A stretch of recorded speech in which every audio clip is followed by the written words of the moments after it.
Hey everyone, it's Dr. Tara. Welcome to Dr. Tara Tuesdays. As always, let's heal together. If you are new to the Dr. Tara community or if you are watching this on replay, please feel free to leave your email address in the comments, as we would love to have you subscribe to our email list. Good evening, everyone. Thank you for joining in. Welcome to Dr. Tara Tuesdays for this important conversation, one that I hope will be very useful to you. We are going to be talking about supporting Black boys and advocating why Black boys need therapy. So welcome to Dr. Tara Tuesdays. Hey, everyone, if you're just tuning in, Shamia, welcome.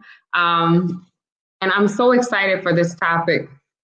And one of the reasons I wanted to just give a little bit of background information why I wanted to talk about this tonight is because, one, I am the parent of a Black boy. And as always, if you're just joining us and just a little bit of background information, you are in a safe space. So welcome to the Dr. Tara community.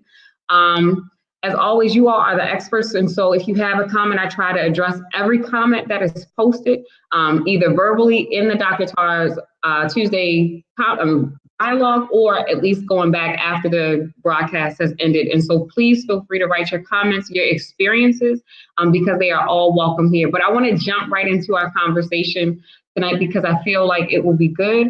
And I want to have a wonderful dialogue with you all. So why I wanted to have this conversation and really making it a two-part series is because I really wanted to take the time to have a conversation with Black parents, Black guardians, Black protectors of Black boys. And as a parent myself of a Black boy and working with Black parents, this topic really came about actually from our June series, where we dedicated the entire month of June to working with or speaking with and honoring Black fathers.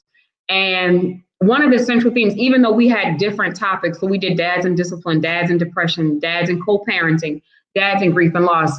While we were reviewing the videos, one of the common themes that came up for almost every person was this notion that sharing their emotions was something that, as Black men, they learned in adulthood. They all expressed feeling as though, as a child, certain emotions weren't allowed or weren't given to them.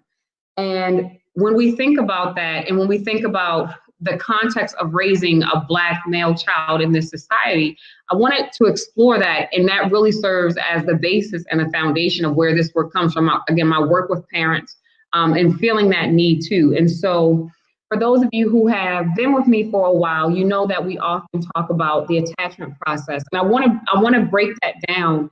And I want to spend some time tonight breaking that down on gender and race. And so when we are born, the attachment process starts. And the attachment process between children and parents really sets the foundation for all of our subsequent relationships.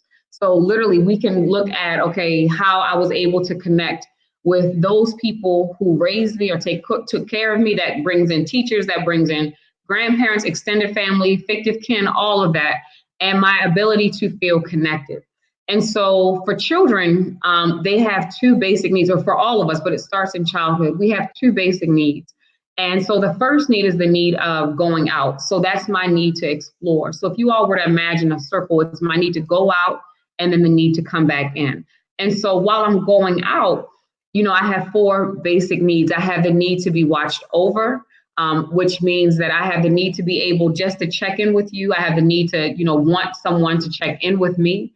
I have the need for someone to delight me, make me feel good about myself. I have the need for someone to help me. And I have the need for someone to enjoy, share in these enjoy with me moments. And when I'm finished going out, I have the need to come back in. And in order to come back in, I need to feel safe. So I have the need to explore, which looks like curiosity. It looks like exploration. And I have the need to come back in. And in order to come back in, I need to feel safe. And in order to feel safe, that requires me to feel or to experience a certain level of vulnerability. And one of the questions that I wanted to just ask or start us off with is, when we think about going out or exploration historically in our society, what happens when Black boys explore? And I want to pose that as a comment. What happens when Black boys explore? What are some of the dangers that can happen through exploration or through curiosity. And when we think about it, that can come with, being told to sit down. That can be met with harsher disciplinary practices. That can be met with getting in trouble. That can be met with being arrested. That can be met with a lot of things just through the act of exploration. And when we think about coming in, so once I'm done exploring, once I have that curiosity need, then I have the need to come back in. I need to feel safe. I need to feel vulnerable. And so historically, what happens who's been more likely encouraged to explore, boys or girls? To come back in. And usually that answer is girls. Girls are encouraged to come in. So the example that I always give, and I'm going to say this in a joking way, but you have a 3-year-old son, you have a 3-year-old daughter. Your 3-year-old daughter falls and hurts herself. What is your response? It's usually, oh, what happened? I'm so sorry. Come here. Let's make it better. Let me kiss your boo-boo. Your 3-year-old son falls and hurts himself. What do you say? You better man up. You better walk it off. Doesn't matter you broke your leg. Walk that off. This is what we do in this household. And so when we think about these things and even issues such as, these notions that we give to our sons, at very young ages, I've talked to fathers who literally took on the role of man of the house as a child or some level of responsibility. And so even in taking on those roles, even if the responsibility was there, one of the things that they had to kind of swap for taking on that new level of responsibility was that ability to still feel emotions. And so when we understand this, right, when we understand that historically and culturally and from a societal standpoint, Black boys are neither encouraged to explore, right, because it's dangerous to explore. I know, and I'll just speak from my own experience, and if you can relate to this, give me a thumbs up or let me know in the comments. But I know my own struggle. I have a teenage son. I know my own struggle in letting him explore, right? Because I don't want anything to happen to him. I know that we've all seen those memes where you have the mother holding her teenage son. I don't want you to go outside, right? I don't want you to do this. I have to prepare myself to talk to you, and how that influences our parenting. Because when I feel that way, I'm more likely to raise my child, especially my son, from the notion or from the emotion of fear, right? And so fear leads to control. Amy, I am happy to speak again too. Thank you for that. I have been sick, and so my voice has just come back this past weekend. So thank you. I'm happy to be back. But when we think about this notion of how fear then impacts our parenting, and then how that literally stunts our children's ability to go out and explore, right? So if I have this Black son, and it scares me as a Black parent to allow him to explore, but exploration is literally a need that he has as a child, what happens? How does he get that need met? Right? Well, I have to learn to either suck it up or take it all in, or I learn to, understand that I'm going to go out to other people. I'm going to get this need met by doing something else. I'm going to explore. I'm going to have to search out my environment for things that make me feel connected. And then the other part of that is, if I've never been taught that I can come back in, right? If I've never been taught that I can be vulnerable, if I've never been taught that I can receive comfort, if I can receive protection, because it's been placed on me as a child that I have to protect everyone else. Well, what does that then do for me? It teaches me at a very early age to put that need on the back burner, right? To put my own need for protection on the back burner, to put my own need for comfort on the back burner, because that's not associated. That's not what boys do. That's not associated with boys. Thank you, Derek, for your comment. And so when we think about all of that, so at the bottom half of the circle, when we're talking about that coming in or that safe space or vulnerability, that's where we get into these 6 universal emotions, which we've talked about before. But I really want us to break it down as it relates to Black boys in this society. So there are 6 universal emotions that we all have, regardless of race, regardless of gender, regardless of socioeconomic status. And so, Shamia, if you could put them in the comments for me, that would be great. They are joy, anger, fear, sadness, shame, and curiosity. Joy, anger, fear, sadness, shame, and curiosity. And so I want to ask us as a community two questions. So the first question is, when you think of these six universal emotions, joy, anger, fear, sadness, shame, and curiosity, which emotions do we think of when we think of Black boys? Which emotions are our Black boys known to exhibit, right? Which emotions are socially and culturally acceptable for Black boys to exhibit out of joy, anger, fear, sadness, shame, and curiosity? And so, and I'm going to type them in here.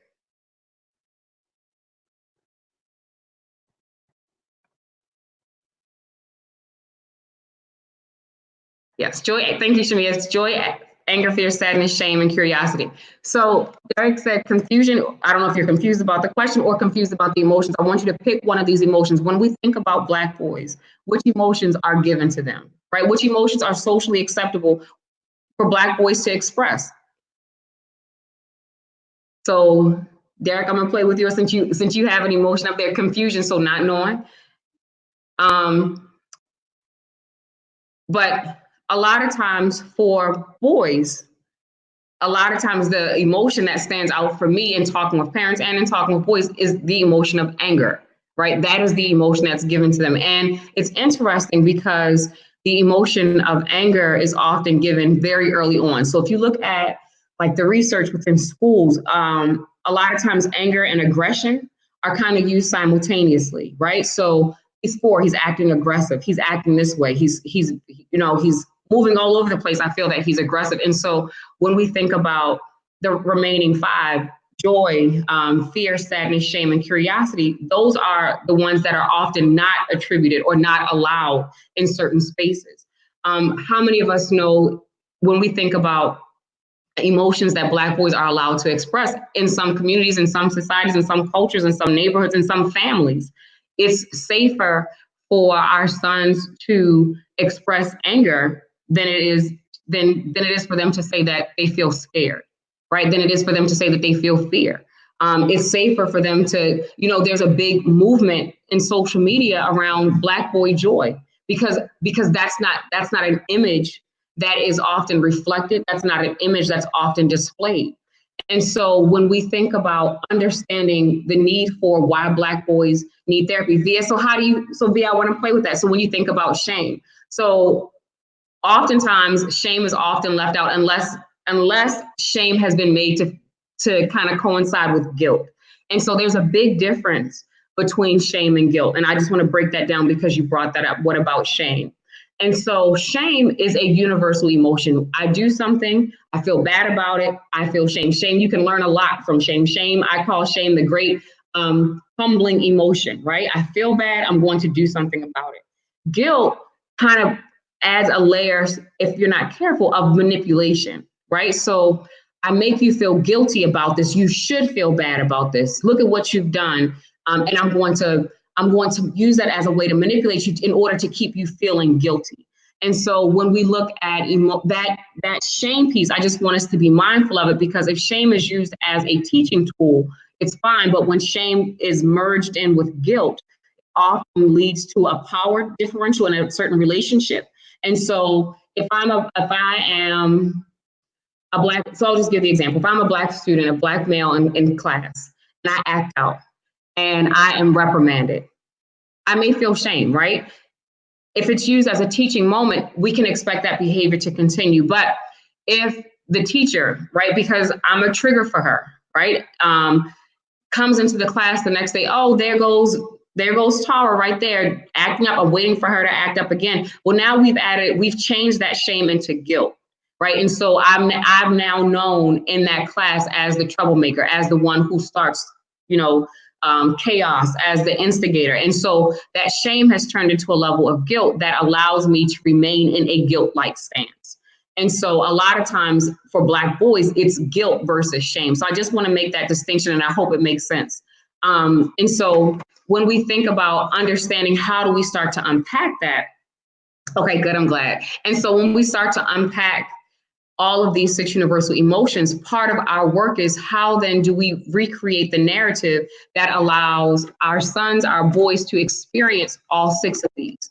And so one of the things that we often see just as Black boys' age is, again, holding on to certain emotions and not allowing themselves to experience other emotions because it hasn't been socially acceptable, or it hasn't been readily acceptable or even available. I didn't even know that I was allowed to express this. So an example I'll just give to you all here, I was going to put it later on, when we think about exploration or curiosity. I remember listening to, and again, if Black men are on here, please feel free to give your own examples or how you all see this play out. But one of the things that happens when you look at the impact of racism, and this is on both Black boys and girls, from a social emotional standpoint, it ages our children differently, right? So our children have to learn to grow up because you're dealing with issues related to microaggressions, related to stereotypes that you normally wouldn't have to deal with.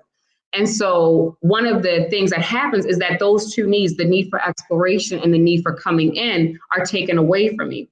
And so I remember listening to Jay-Z's 444 album, and he was having a conversation with a group of men. And one of the men talked about just being curious about Halloween. He talked about, he never celebrated Halloween after the age of 5 because he was looking around, that was something that was never allowed to happen. Right. And so he talked about, well, can I be curious? Can I explore? Can I be a superhero? Can I be an adult, an adult superhero, and not be made to feel bad about it or not to be made to be joked about it? But even that because that need for exploration and that need for curiosity was taken away at such a young age, then I don't know what to do with it. I'm put into this role as provider, protector, man of the house, this person, that all of these things as far as being a child or being carefree are taken away from me. And I have to learn how to navigate my space, given that I'm not able to experience all of these 6 emotions. And so even as it relates to understanding that, or how do we practice emotion regulation? So out of those 6 emotions comes a skill for us as parents, for us as teachers, as whatever our role is a skill called being with, right? And so looking and examining our own lens of, how have I been taught that boys should express their emotions, especially Black males? Like, how have I been taught that they should express their emotions? Are they allowed to express their emotions? Do I give them the full range of being able to feel happy, to feel sad, to say that I'm scared, to say that, I'm curious, to experience all of these things? And then when they feel this way, how am I advocating, or am I advocating for the practice of self-care? And so one of the things that we often see just within this self-care conversation is that it's often very limiting and excluding of Black boys and Black males, right? So when we talk about self-care or emotional wellness, even the notion of therapy, I remember, I have talked to so many parents, and just bringing up the notion or idea of therapy, one of the first responses I get is, ain't nothing wrong with them, right? And then we start to use stereotypical terms. He's just lazy. He's just such and such. He's just such and such. And when we start to unpack the historical meaning or the historical background or context of those terms, we see that a lot of times when we look at Black males who experience depression, for them, depression is seen or can be interpreted as laziness because people don't acknowledge it. So it's never been seen or been able to have a platform created for further discussion. Or when we talk about the notion of self-care, a lot of times self-care looks very different or can be interpreted very different. Or when we look at the notion of a man, how many of us have been raised under the guy, my father worked 8 days a week, 50 hours, 50 hours a day, never took a day off. And that whole mule mentality, you just do it, you just grind until you die. How often that is placed on children, right? And so when we think about understanding how to start to break this down with the notion of self-care. And Derek, I want to go to your comment. The challenge of Black boyhood is a proper education in the psychology of confidence. Confidence allows one to move through the myriad of human emotions without the consideration of judgment. So yes. And so how does confidence happen? So Derek, I'm so glad you bring this up. So how does confidence happen? Right? Confidence happens when I am when I am reinforced in my worthiness, right? Confidence is the feeling of worthiness, which ties into the human need of delight, right? I have someone who delights in me. So delight in me creates the notion of self-worth. And that'll tie into what we're going into next. Delight in me creates the notion of self-worth, right? So self-worth is the ability to know that I am lovable and worthy of love, literally for just being who I am. I can just wake up in the morning, someone is happy to see me and someone has missed me. It's a great connection. It allows me to move freely and navigate freely. And so when we think about the things that get taken away, right? So if I'm not allowed to experience my full self, if I'm not allowed to experience authenticity as a child, well, then the first thing that takes away, just like you said, Derek, is that confidence. And so how do we start to give it back? And so that goes into when we think about that emotional wellness, or why therapy is such a wonderful tool. Now, if you don't ascribe to therapy, let's just call it emotional wellness, because I don't want to lose anyone. We can call it whatever you want. But when we think about emotional wellness, that is giving back that delight. I am worthy for being here. I can just be in this existence. I don't have to think about all the different pressures or all the different roles that I have to play. And I can learn to feed and take care of myself.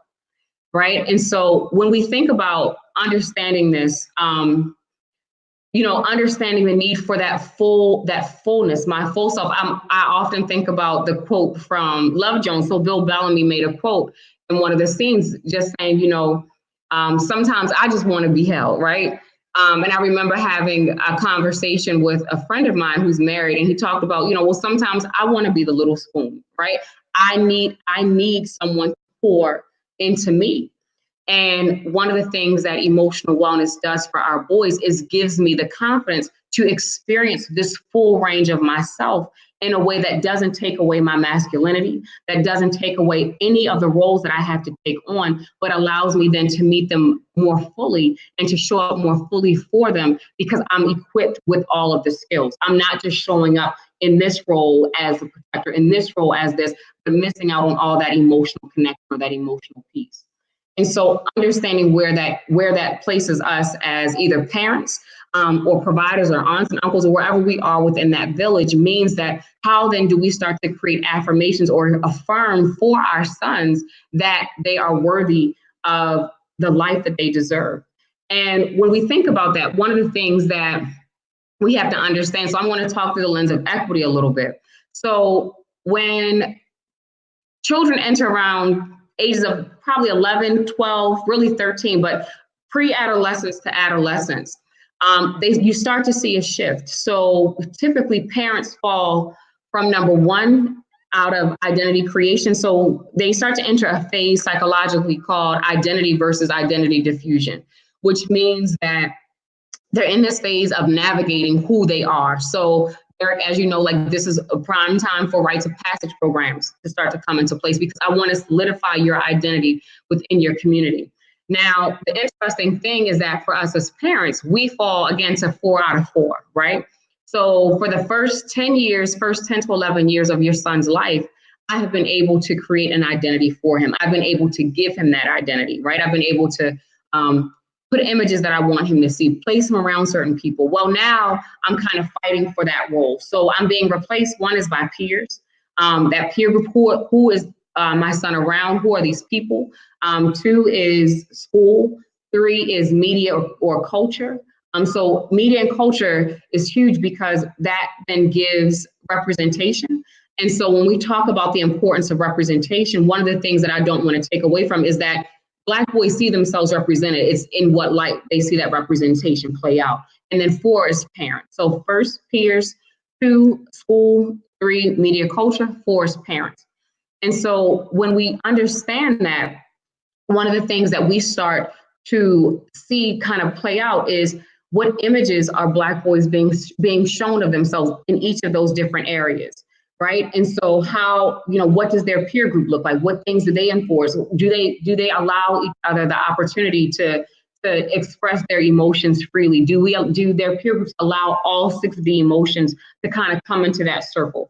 When we think about school, one of the things that is often interesting for me, one of the things that was interesting for me to learn about the research on Black males is that their place around that middle school age, again, around this identity versus identity diffusion age range or developmental stage, into one of four categories, just from a historical context. Now, you have, of course, you have outliers in schools that work against this, but just from a historical context, you're either the class clown, class bully, class athlete, or the class entertainer, right? So those are the more mainstream images that are reflected back. And one of the things that we see is, how then do I find my identity within my peer group? How then do I find my identity within school? How then do I see my identity reflected back to me in media or mainstream culture? And then how then is my family reaffirming this identity or negating this identity? And so when we understand that, then it gives us a better framework on which to understand, okay, why emotional wellness is so important. If we were to break down, and we can do this here. So if we're to break down, okay, well, who are my son's friends? How do they see themselves, right? How does school represent? What representation is my son seeing of himself in school? How is he reflected in literature? How is he reflected in science? How is he reflected in math? How is he reflected in the classroom? One of the things I literally just today finished a meeting with a school where one of the issues that they're having among their Black male students is they're not going into higher level classes because the representation isn't there, not because the academic potential is not there, right? So do I have a peer? Do I have someone else who's in the trenches with me? And then for us, for family, how then is this image being reinforced at home? What tasks? And I want to go back to Derek's point, how's my confidence being built up to navigate this world through my peer group, through this educational world, through this culture, in a way that still solidifies and honors my journey and my identity as a Black male in this society? And so, Shamia, thank you for posting that. And so when we understand that, one of the things that we understand too, and this kind of goes into part of our three takeaways for today, is when we think about emotional wellness, or when we think about creating safe spaces or therapy for Black boys, one of the things that it does is that it provides a safe space for vulnerability. And Tracy, I want to get to your comments. So Tracy said, you struggle with this. My son is 23. He got into his first car accident on last Saturday. The police told him to get out of his car and put his hands on the car and search him. Here's the thing, my son works for a popular city in my state, along with police officers and the mayor. He has no record. He's never been in trouble. The officers that responded, and it cut off. So I'm sorry that it cut off. But one, let me just say, I'm sorry that your son experienced that. And so again, going into that, the images that we see. And so I'm hoping that everything happened, but if I just take the event that happened, my son got pulled over, and the fear that, again, when we think about the imagery and the representation that we see, how have I been taught to interact with police? Has anyone created a healthy relationship for me around that? If not, the anxiety that comes up just seeing a police officer drive by, right? Or the fear that comes up that just seeing that, if someone has not taken an active role. And again, I'm going to keep going back to Derek's comment because I think it was so salient and so valid. But how then do I learn to confront this? And I'm glad that you did take your son to the station to confront his fear, to learn again. And that breeds confidence that I can walk into this space and I can learn to navigate it. This is something that I don't have to be fearful of, nor is it something, so here I want to go into the trauma piece too, that I have to learn to tolerate, right? So that creates for us what we call a trauma tolerance. So I experienced this bad event, and rather than confront it, rather than address it, rather than advocate for myself, I start to interpret it as this is just a way of life. And what does that do to my image of self? And what does that do to my image of the world? Like, so how does that then translate into how I see myself? And then how does that translate into how I see the world? And so by you taking him to go and to confront it and speak to someone else, I'm learning to advocate for myself, and I'm learning to maintain my confidence. So kudos to you. When we think about this again, going into that emotional wellness piece too, and I'm learning too, and I want to go back to Tracy, your point as well. I'm learning that I can feel all of these emotions, and all of these emotions are warranted, and all of these emotions are not mine to own or to bear, right? Some of this can go back to its rightful owner. One of the things that I often hear when talking to black fathers, especially, and just doing some of my parenting work, is I have to take not just my emotions, but I have to hold the emotions of other people, and I don't have an outlet. And so part of creating these circles of emotional wellness for our sons at an early age. So I'm big on, what Frederick Douglass said, it's better to build strong children than to repair broken adults. If I can give this emotional wellness to you at 5, at 10, at 15, then I'm better preparing you to navigate this world as an adult. And so when we think about creating safe spaces such as therapy, creating safe spaces such as rites of passage groups, or creating safe spaces such as boy self-care groups, like how not just about grooming but literally taking into account, when I feel sad, I can do this. When I feel upset, I can do this. When I feel afraid, I can talk to this person. When I feel happy, I can express it in this way. All of that feeds into self-care. And so when we talk about therapy and emotional wellness, one of the first things that it does is that it provides a safe space for vulnerability.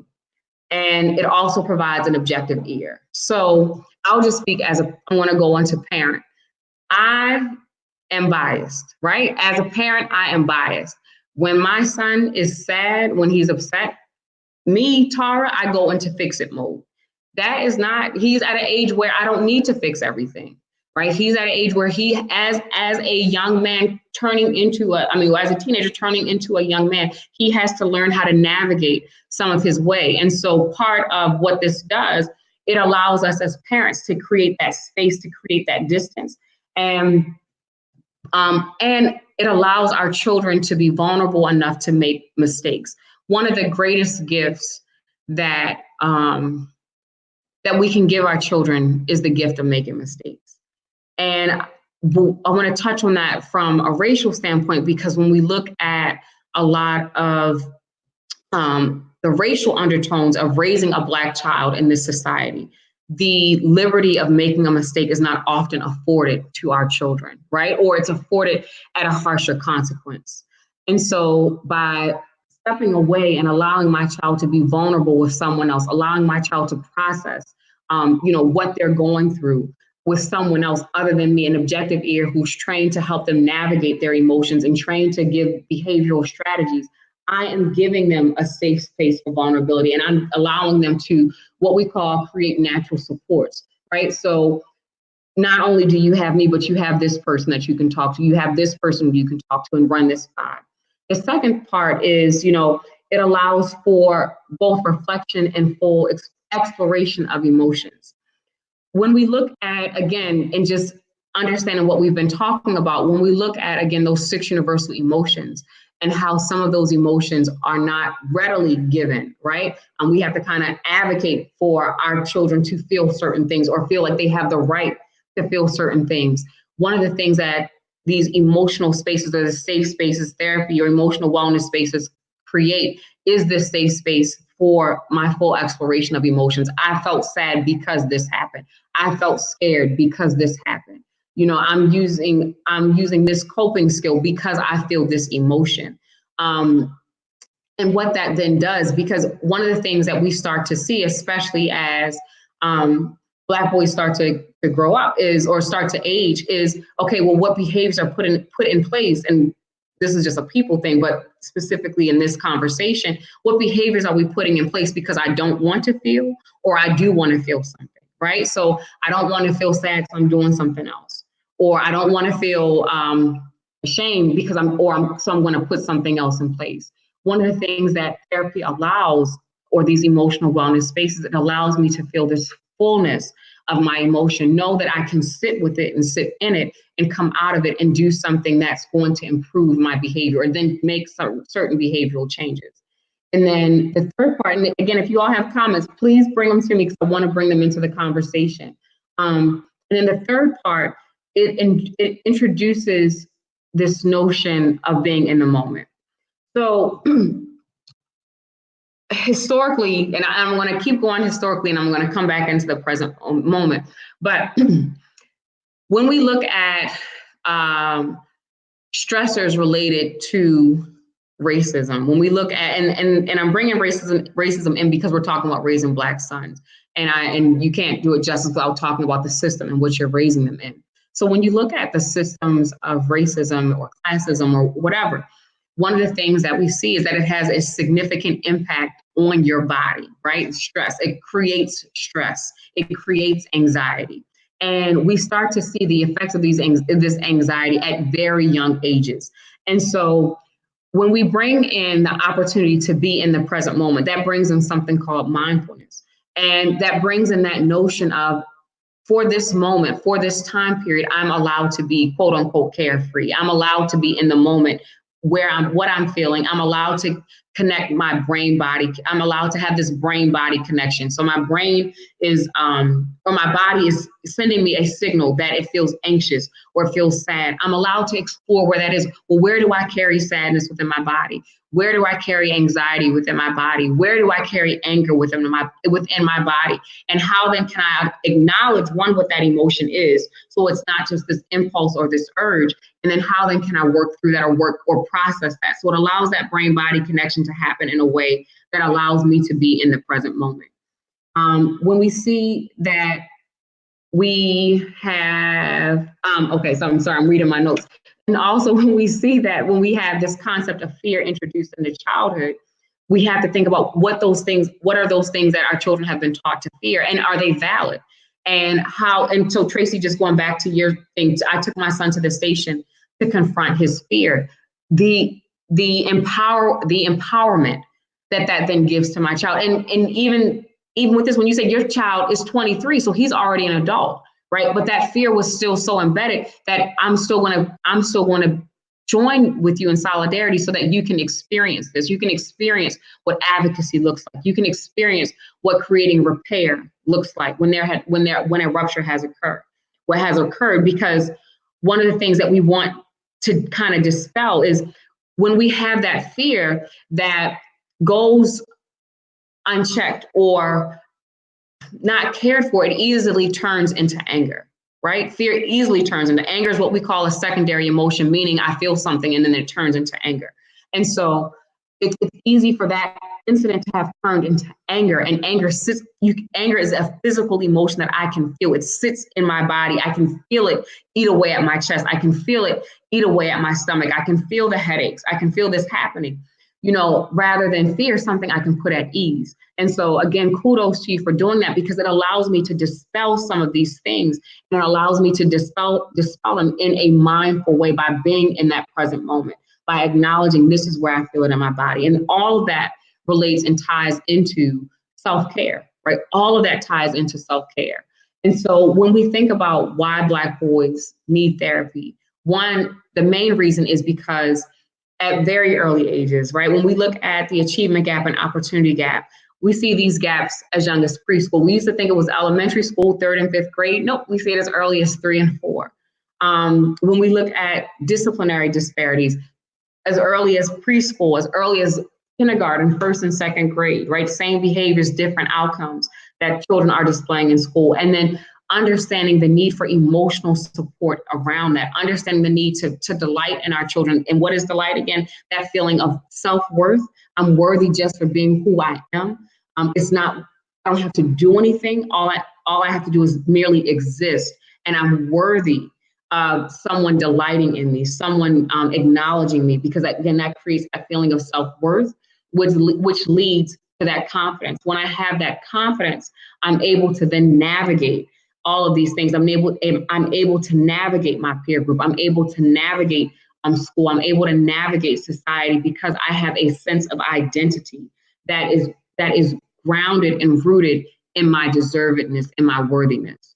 And so the 3 takeaway points again for this evening session is, one, we want to give our sons spaces to be vulnerable. That is something that is often missing. And that is something that's often not acknowledged until our children become adults, right? I want to give you the space to be vulnerable now. I want to give you the space to have an objective ear. I want to give you the space to create that when we talk about villages of support, it's not just for us as parents, but creating those villages of support for our children. The second one is, I want to give you the space, or when we think about therapy or emotional wellness, I want to give you the space that allows for you to reflect and fully explore those 6 universal emotions: joy, anger, fear, sadness, shame, and curiosity. I want you to examine them fully, and I want you to be able to sit in them fully. One of the things that we often see is, and this is just an example, not necessarily tied to Black boys, but just to people in general.